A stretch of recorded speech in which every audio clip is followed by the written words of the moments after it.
নমস্কার, আমি সরঞ্জিত। আপনাদের জন্য নিয়ে এসেছি একটা সুসংবাদ। ইউটিউবে একটা নতুন প্ল্যাটফর্ম আসতে চলেছে, যার নাম দৃষ্টিকল্প। এই দৃষ্টিকল্পের কাজ কি না, এই দৃষ্টিকল্পের কাজ হলো বাংলা সাহিত্যের ভান্ডার থেকে বাছা বাছা ভালো ভালো গল্পগুলোকে তুলে ধরা।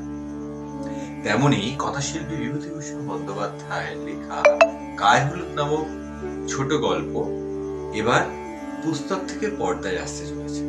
আর এটা কারা করছে? না, দৃষ্টিকল্প করছে। তাই যারা সাহিত্যপ্রেমী মানুষ আছে তারা অবশ্যই চ্যানেলটিকে সাবস্ক্রাইব করুন, এই চ্যানেলটিকে অবশ্যই ফলো করুন এবং আপনাদের কোন গল্প ভালো লাগে সেরকম একটা মতামত নিচে কমেন্ট সেকশনে আপনারা জানান। এবং ভালো থাকুন।